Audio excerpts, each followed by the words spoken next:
સ્પર્ધાત્મક પરીક્ષાની તૈયારી કરતા દરેક વિદ્યાર્થી મિત્રોના મનમાં સવાલ થતો હશે કે સાહેબ આ ઈરાન, ઇઝરાયલ અને અમેરિકાના આ યુદ્ધની પરિસ્થિતિમાં આ મિડલ ઈસ્ટ શબ્દ શું છે અને શું મિડલ ઈસ્ટમાંથી પ્રશ્નો પડી શકે?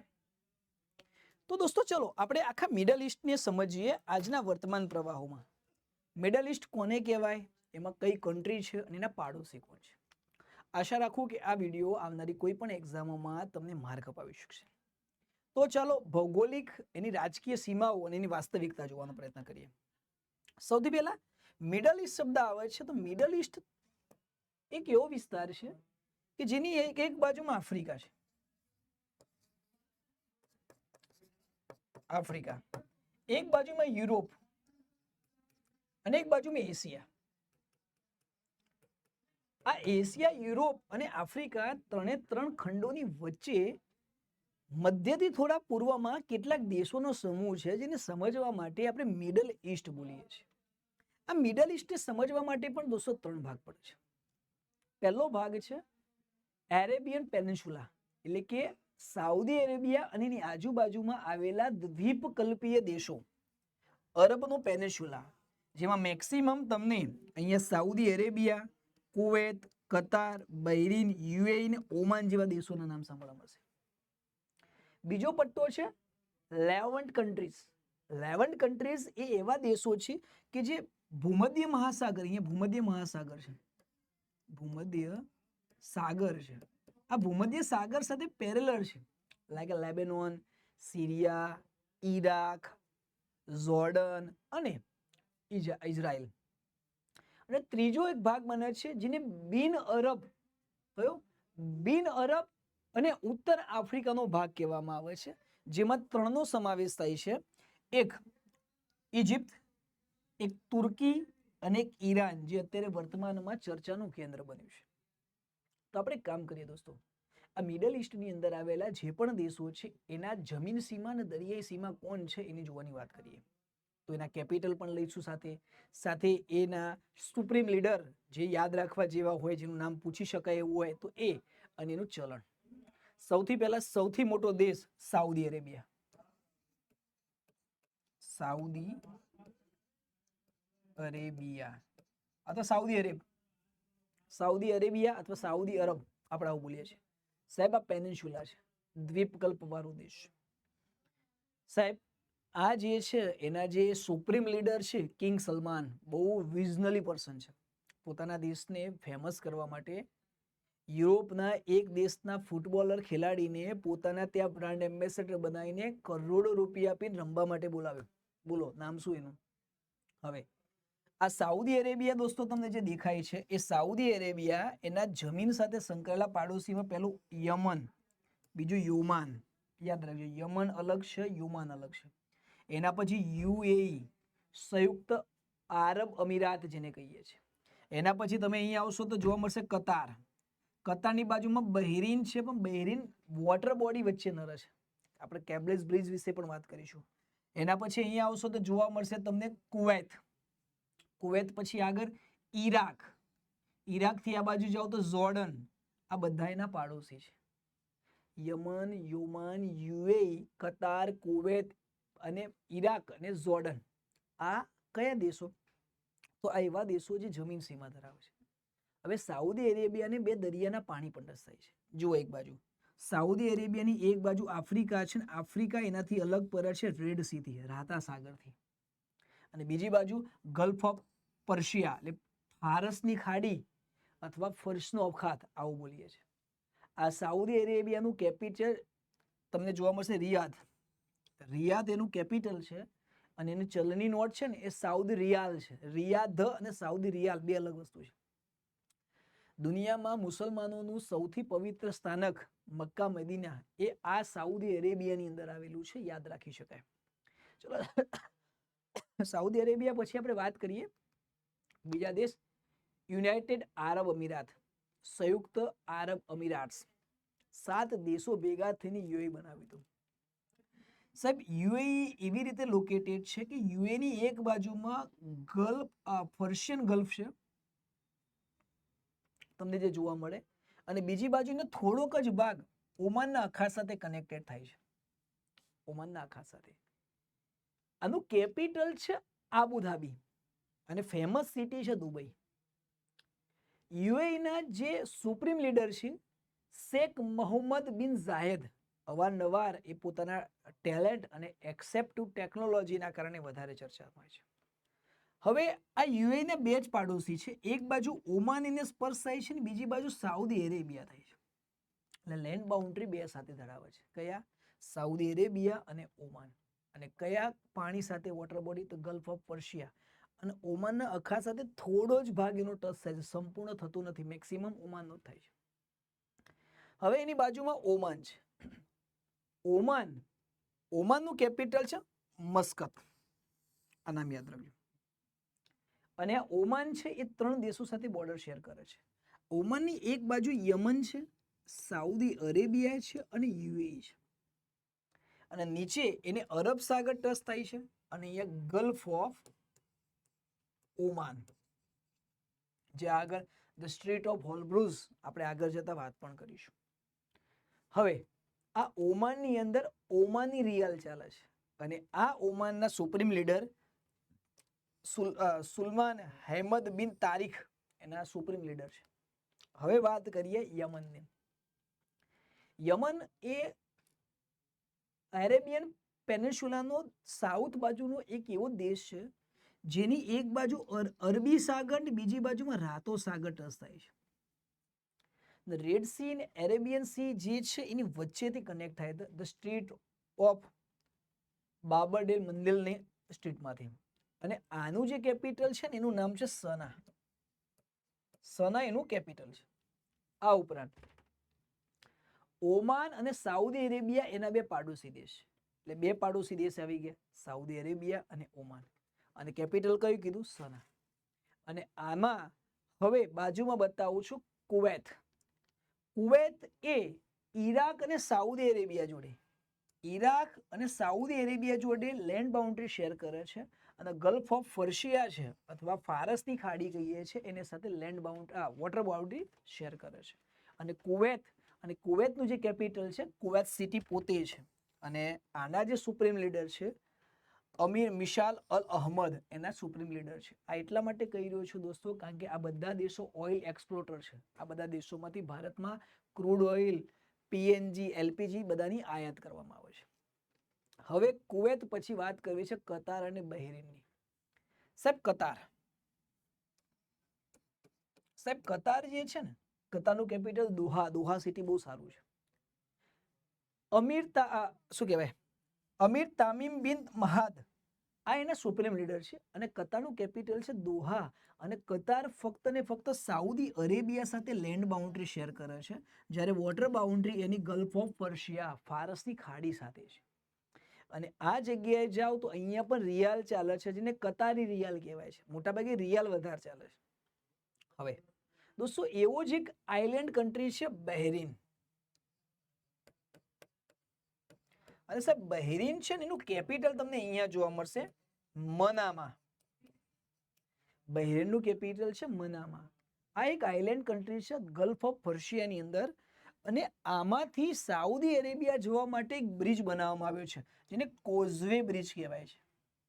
પૂછી શકાય કોઝવે બ્રિજ કોને કનેક્ટ કરે છે? તો બહેરીનને સાઉદી અરેબિયા સાથે કનેક્ટ કરે છે. આ આઇલેન્ડ કન્ટ્રી છે. અને આના જે સુપ્રીમ લીડર છે કિંગ હમાદ બિન ઈશા. જો સાહેબ એક કોષ્ટક બનાવી દેજો, ના હોય તો મને વોટ્સઅપ કરજો, હું તમને આની પીડીએફ પણ મોકલી દઈશ. જો તમારે આની પીડીએફ લેવી હોય તો આપેલા નંબર ઉપર તમે હાઈ લખશો અને કહેજો તો હું તમને આની પીડીએફ પણ મોકલી દઈશ લેક્ચરની. ચલો હવે આગળ. હવે વાત કરવી છે ઇઝરાયલની. ઇઝરાયલ બધી બાજુથી મુસલમાન કન્ટ્રીથી ઘેરાયેલો એક યહૂદી દેશ. આ ઇઝરાયલ જેનું કેપિટલ તમને અહીંયા જોવા મળશે, જેનું નામ છે જેરુસલેમ. જેરુસલેમ જોર્ડન અને ઇજિપ્ત બંનેનું ઓફિશિયલ કેપિટલ કહેવાય છે, પણ જોર્ડને પોતાનું વહીવટી રાજધાની બદલી દીધી છે. સાહેબ તમે યુએઈની અંદર ઇઝરાયલની અંદર જાઓ તેનું કેપિટલ તમને જેરુસલેમ જોવા મળશે. અને અહીંના સુપ્રીમ લીડર એટલે કે પ્રેસિડેન્ટ જે છે બેન્જામિન નેતન્યાહુ છે. બેન્જામિન નેતન્યાહુ એના લીડર છે, જેના પર ભ્રષ્ટાચારના આરોપો છેલ્લા 5 વર્ષથી લાગેલા છે, વત્તા મોસાદ નામની જે ભારતની અંદર જે ખુફિયા સંસ્થા રો છે, રિસર્ચ એન્ડ એનાલિસિસ વિંગ, એમ એવી રીતે ત્યાં આગળ મોસાદ છે. આ ઇઝરાયલના પાડોશી દેશોમાં તમને એક ઇજિપ્ત જોવા મળશે, નજીકમાં એક ગાઝા પટ્ટી, ગાઝા દેશ નથી હો, પેલેસ્ટાઇનનો વિરોધી પટ્ટો છે, પછી જોર્ડન નામનો દેશ છે, પછી સિરિયા છે અને લેબેનોન છે. આ બધા એની સાથે સંકળાયેલા મહત્વના શું કહેવાય લેન્ડ બાઉન્ડ્રી વાળા દેશો છે. જ્યારે વોટર બાઉન્ડ્રી બે છે, એક પાણી કનેક્ટ થાય છે રેડ સી સાથે અને બીજું પાણી કનેક્ટ થાય છે ભૂમધ્ય સાગર સાથે. એટલે ભૂમધ્ય સાગર મેડિટેરિયન સી પણ ઇઝરાયલને સ્પર્શે છે. આ લેવેન્ટ કન્ટ્રી છે, મિડલ ઇસ્ટની લેવેન્ટ કન્ટ્રી છે. આવું ઈરાક અને સિરિયા. સાહેબ ઈરાક અને સિરિયા, ઈરાક અને ઈરાન અલગ છે. ઈરાક એવી જગ્યાએ લોકેટેડ છે, તો ઈરાકની બાજુમાં ઈરાન, તુર્કી, સિરિયા, જોર્ડન, સાઉદી અરેબિયા અને કુવૈત નામના દેશો જોવા મળશે. ઈરાન, તુર્કી, સિરિયા, જોર્ડન, સાઉદી અરેબિયા અને કુવૈત નામના દેશો જોવા મળશે. અને ઈરાનને એક જગ્યા પાણી ટચ થાય છે પર્શિયન ગલ્ફ, અને ઈરાનનું કેપિટલ છે બગદાદ. આ યાદ રાખજો, બગદાદ. ત્યાં હતા વડાપ્રધાન બદલાતા હોય છે ને, હમણાં ઇનબેલેન્સ ચાલે છે એટલે એના લીડર યાદ નહીં રાખો તો ચાલશે. નાનકડો જ કિનારોને ગલ્ફ ઓફ પર્શિયાનો ટચ થાય છે. અને અહીંયા ઈરાની દિનાર ચાલે છે, કરન્સી કઈ? ઈરાકી દિનાર. અને એક બીજો દેશ છે એની બાજુમાં સિરિયા. ઈરાકની બિલકુલ બાજુમાં સિરિયા છે. એ સિરિયા ઈરાક, તુર્કી, લેબેનોન, ઇઝરાયલ અને જોર્ડનને ટચ થાય છે, વત્તા એ દરિયાને સ્પર્શે તો ભૂમધ્ય સાગર સાથે. અને સાહેબ આ સિરિયા છે ને એનું કેપિટલ છે દમાસ્કર, તો એ યાદ રાખી શકાય. અને સિરિયાના અત્યારે હાલ લીડર બશર અલ અસદ છે. બશર અલ અસદ આ એના સુપ્રીમ લીડર છે સિરિયાના. અને તમે જાણતા જ હશો કે આ બંને દેશોમાં એક આતંકવાદી ગ્રુપ બહુ સક્રિય છે, ISIS, Islamic State of Iraq and Syria. હવે એના પછી વાત કરવી છે જોર્ડન અને લેબેનોનની. સાહેબ જોર્ડન જે છે ને એ ઇઝરાયલની બાજુમાં છે. જોર્ડનની બાજુમાં ઇઝરાયલ છે એક પાડોશી, પછી તમે આ બાજુ જાઓ સાઉદી અરેબિયા તમને જોવા મળશે, ઈરાક જોવા મળશે અને સિરિયા જોવા મળશે. 4 એના પાડોશી તમને જોવા મળશે, સિરિયા, ઈરાક, સાઉદી અરેબિયા અને ઇઝરાયલ. અને જો દરિયાની વાત થાય તો રેડ સી સાથે એનું પાણી કનેક્ટેડ થાય છે. અને રેડ સીની અંદર કઈ જગ્યાએ? તો અકાબાનો અખાત કહેવાય છે. રેડ સીની અંદર અકાબાનો અખાત છે. એ અકાબાનો અખાત ઇઝરાયલ, જોર્ડન અને ઇજિપ્ત 3ને સ્પર્શે છે. ધ ગલ્ફ ઓફ અખાબા યાદ રહી જશે. વત્તા આ જોર્ડને અત્યારે પોતાનું કેપિટલ છે ને બદલ્યું છે, અમ્માન ન કર્યું છે. આમ તો જેરુસલેમને માને છે પણ અમ્માનને વહીવટી રાજધાની શિફ્ટ કરી છે. અવારનવાર જેરુસલેમમાં ઇઝરાયલ અને જોર્ડન વચ્ચે ઝઘડો ચાલે છે એના કારણે. અને જોર્ડનના જે લીડર છે king Abdullah second, king Abdullah second એ જોર્ડનના અત્યારે હાલ સુપ્રીમ લીડર છે. આના પછી લેબેનોન. લેબેનોન એક લેવેન્ટ કન્ટ્રી છે જે ભૂમધ્ય સાગર સાથે સંકળાયેલી છે. પણ લેબેનનના ઉત્તરમાં તમે જોશો તો એક સિરિયા જોવા મળશે ને બાજુમાં જોશો તો ઇઝરાયલ જોવા મળશે. 2 જ દેશો એને ટચ કરે છે. અને લેબેનોનનું કેપિટલ છે બેરૂટ. બેરૂટ એનું કેપિટલ છે. અને લેબિનોસ પાઉન્ડ અહીંયા ચાલે છે કારણ કે લેબેનોન મોટાભાગે યુરોપિયન કન્ટ્રી સાથે વ્યાપાર કરે છે. શું કરે છે? હવે ઈરાન. સાહેબ ઈરાન અત્યારે ચર્ચાનો મોટો વિષય છે કારણ કે આ ઈરાન બિન અરબી શક્તિશાળી એશિયાનો પ્રવેશ દ્વાર કહેવાય છે. ઈરાનનું કેપિટલ છે તહેરાન. તહેરાન અત્યારે હાલત બહુ ખરાબ છે. અને ઈરાનમાં તોમાન અને રિયાલ એવી 2 કરન્સી ચાલે છે. આના 7 પાડોશી છે. ટાટા એપીઆઈ જુઓ, ઈરાનની એક બાજુમાં ઈરાક પાડોશી છે, પછી તુર્કી પાડોશી છે, અર્માનિયા, અઝરબૈજાન, તુર્કમેનિસ્તાન, અફઘાનિસ્તાન અને પાકિસ્તાન, આટલા દેશો એના પાડોશી છે. 3 વોટર બોડીને ટચ થાય છે, gulf of Oman, gulf of Persia, Caspian C. આ 3 વોટર બોડીને સ્પર્શે. અને આ ગલ્ફ ઓફ પર્શિયા અને ગલ્ફ ઓફ ઓમાનની વચ્ચે જે સ્ટ્રીટ ઓફ હોર્મુઝ અત્યારે વિશ્વનું કેન્દ્ર અહીંયા વધારે સક્રિય થયું છે કારણ કે ઈરાને એવું કીધું છે કે તમે અમારા સુપ્રીમ લીડર યાઉતુબ અલી ખામનેને તમે માર્યા છે, તમે એના બદલામાં દુનિયાનું 20% ક્રૂડ ઓઇલ બ્લોક કરીએ છીએ, હવે દુનિયાને ઘૂંટણોમાં લાવીશું. હવે તુર્કી અને ઇજિપ્ત, તુર્કી યુરોપ સાથે અને ઇજિપ્ત આફ્રિકા સાથે સંકળાય છે. આ બિન અરબી રાજ્યોમાં આવે છે. તુર્કીના લીડર જે છે એમનું નામ છે રેસેપ તૈસે એગ્દોદાન, અને આ તુર્કીનું જે કેપિટલ છે અંકારા છે. ફેમસ સિટી છે ઇસ્તનબુલ. તુર્કી એશિયામાં પણ આવે અને યુરોપમાં પણ આવે. તુર્કી એશિયામાં પણ આવે અને યુરોપમાં પણ આવે. તમે ધ્યાનથી જુઓ, તુર્કીની નીચે તમને એક ભૂમધ્ય સાગર જોવા મળશે, પછી એક બાજુમાં કાળો સાગર જોવા મળશે, અને અહીંયા જોવા મળશે એજોબનો સાગર, એઝોબ સી. જો કે એની વચ્ચે અહીંયા એક નાનકડો સાગર પણ છે, સી ઓફ મરમરા. કયું ભાઈ? સી ઓફ મરમરા, મરમરાનો સાગર. ને તુર્કી કોને ટચ થાય છે? તો તુર્કી ટચ થાય છે જોર્જિયાને, અર્માનિયાને, ઈરાનને, ઈરાકને, સિરિયાને અને બલ્ગેરિયાને ટચ થાય છે. અને આ બાજુ ગ્રીસને પણ ટચ થાય છે. એટલે Greece, Bulgaria, Georgia, Armenia, Iran, Iraq, Syria અને તુર્કીની નજીકમાં ભૂમધ્ય સાગરમાં એક આઇલેન્ડ છે સાયપ્રસ. એ સાયપ્રસ એની નજીક છે પણ ટચ થતો નથી. અને અહીંયા તુર્કીનું જે ચલણ છે ને લીરા કહેવાય છે. લીરા. શું કહેવાય છે? લીરા. યાદ રહી જશે. હવે આવો તમને લઈ જવું છું ઇજિપ્તમાં. સાહેબ ઇજિપ્ત એ આફ્રિકાનો દેશ છે, જેની એક બાજુમાં રાતો સાગર અને બીજી બાજુ ભૂમધ્ય સાગર છે. આ ઇજિપ્ત એશિયાના ઇઝરાયલને ટચ કરે છે, આફ્રિકાના લીબિયા અને સુદાનને ટચ થાય છે, અને આની વચ્ચેથી દુનિયાની સૌથી લાંબી નદી નાઇલ પસાર થાય છે. નાઇલ. અને નાઇલ નદીના કિનારે કૈરો છે. કૈરો. આ કૈરો એ ઇજિપ્તનું કેપિટલ છે. અને ઇજિપ્ત પ્રખ્યાત છે પિરામિડ માટે. ઓકે, તો વિશ્વની સૌથી લાંબી નદી તમને આ ઇજિપ્તમાંથી પસાર થતી જોવા મળશે. આ તો ભાઈ મિડલ ઈસ્ટમાં આવેલા દેશો અને એના પાડોશીઓ વિશે વાત કરી. પણ ઘણી વખત એની ભૂગોળ પણ પૂછી જાય. દાખલા તરીકે તમે અહીંયા આવો તો રબ અલ ખાલી એક રણ છે. દુનિયાનું સૌથી મોટું રણ ઠંડુ રણ છે, ટ્રાન્સ એટલાન્ટિકા ડેઝર્ટ. એના પછી સેકન્ડ નંબરે આવે છે ગરમ રણ સહારા, અને ત્રીજા નંબરે આવે છે આ રબ અલી ખાલી, ધ એમ્પ્ટી ક્વાર્ટર્સ ડેઝર્ટ. સાહેબ દુનિયાનું ત્રીજા નંબરનું ગરમ હોય એવું બીજા નંબરનું, અને રેતનું દુનિયાનું સૌથી મોટું રણ છે. આના સિવાય તમે થોડા ઉપર જાઓ તો અહીંયા તમને જોવા મળશે અનંતકુદ રણ. અનંતકુદ રણ એ સાઉદી અરેબિયાના ઉત્તરમાં જોવા મળે છે, અને ત્યાંથી ઉપર જાઓ તો સિરિયાસ ડેઝર્ટ એટલે કે સિરિયાનું રણ જોવા મળશે. તમે થોડા આ બાજુ આવો તો અહીંયા ઈરાન આવ્યું. ઈરાનમાં તમને એક અહીંયા પર્વતમાળા જોવા મળશે જેનું નામ છે જોગ્રોઝ અથવા જાગ્રોઝ. જાગ્રોઝનો પર્વત ઈરાનમાં તમને જોવા મળશે.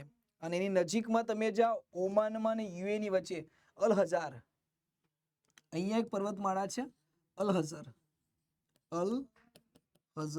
આ અલ હઝર ઓમાન અને યુએની વચ્ચે તમને જોવા મળશે. અને ક્યાંક દક્ષિણમાં તુર્કીમાં જાઓ તો ટોસ જોવા મળશે. અહીંયા ટોસ માઉન્ટેન છે. કયો છે? Toss mountain. લેબેનોનમાં જાઓ તો લેબેનોન માઉન્ટેન છે. તો એવી રીતે લેબેનોન એક લેબેનોનમાં બરફ જોવા મળે છે અહીંયા. તો ભાઈ આવી રીતે મિડલ ઈસ્ટમાં એક એવી જગ્યા છે જ્યાં બરફ આચ્છાદિત વિસ્તાર પણ જોવા મળે છે. હવે મિડલ ઈસ્ટ સાથે સંકળાયેલી કેટલીક નદીઓ, એક તો નાઇલ વિશે વાત કરી, ઇજિપ્તમાં છે. સાહેબ નાઇલ નદી આફ્રિકાની નદી છે, એ ઇજિપ્તમાંથી પસાર થાય છે. ઇજિપ્તનું કેપિટલ કાયરો આ નદીના જ કિનારે છે. દુનિયાની સૌથી લાંબી નદી છે. પછી એક નદી છે જોર્ડન નદી. સાહેબ જોર્ડન નદી જે છે એ જોર્ડન અને ઇજિપ્તની બોર્ડર ઉપરથી પસાર થાય છે, અને દુનિયાનું સૌથી નીચું મેદાન બનાવે છે. અને ત્યાંથી થોડા આગળ જશો તો તમને અહીંયા જોવા મળશે ટાઇગ્રસ અથવા ટાઇગ્રીસ અને યુકેટિસ સાહેબ આ ટાઇગ્રીસ અને યુકેટ્રિસની બોર્ડરમાં ઈરાક અને સિરિયામાં તમને પ્રાચીન એક સભ્યતા મેસેપોટેમિયા કહીએ છીએ ને, એ મેસેપોટેમિયાની સંસ્કૃતિ પણ જોવા મળશે. તો આવા પ્રશ્નો આની સાથે પૂછી શકાય. આવા પ્રશ્નો આની સાથે પૂછી શકાય. જુઓ ભાઈ, ઇજિપ્તમાં જાઓ ને, ઇજિપ્તમાં તો ઇજિપ્તની એક બાજુ આફ્રિકા છે ને એક બાજુ એશિયા છે, અને એની વચ્ચેથી તમને રાતા સાગર સાથે કનેક્ટ કરતી એક સુએઝ કેનાલ જોવા મળશે. સુએઝ કેનાલ દુનિયાનું 50% ક્રૂડ ઓઇલ માલ સામાનને યુરોપ અને એશિયા સાથે વ્યાપારનો સૌથી મહત્વનો વ્યાપાર માર્ગ છે. બીજું તમે ઓમાન અને ઈરાનની વચ્ચે ધ સ્ટ્રીટ ઓફ હોર્મુઝ જોશો. અહીંયા ધ સ્ટ્રીટ ઓફ હોર્મુઝ જે ઈરાન અને ઓમાનની વચ્ચે છે, જે દુનિયાનું 20% ક્રૂડ ઓઇલનો સપ્લાય ખાલી આ સ્ટ્રીટ કરી આપે છે. અને જોર્ડનની બાજુમાં જાઓ તો મૃત સાગર જોવા મળશે. મૃત સાગર. આ જોર્ડન નદીના કારણે જોર્ડન અને ઇઝરાયલ નામના દેશની બોર્ડર પાસે દુનિયાનું સૌથી એવું નીચું પ્રદેશ અને ખારા પાણીનું સરોવર જોવા મળશે, જ્યાં માણસ પાણીમાં તરવા પડે તો ડૂબતો નથી. આ ભૌગોલિક અજાયબી છે એ જમીનની ક્ષારતાના આધારે. તો આપણે દોસ્તો આજ લેક્ચરની અંદર મિડલ ઈસ્ટ સાથે સંકળાયેલા તમામે તમામ ફેક્ટને સમજવાનો પ્રયત્ન કર્યો. તમારે આવા જ વિડીયો જોવા હોય તો આપણી આ YouTube channel quick GS by Bala સરકારમાં અવશ્ય જોડાતા રહેજો. મળીએ નેક્સ્ટ વિડીયોમાં એક નવા કોન્સેપ્ટ સાથે. ત્યાં સુધી રજા આપજો. જય સિયારામ.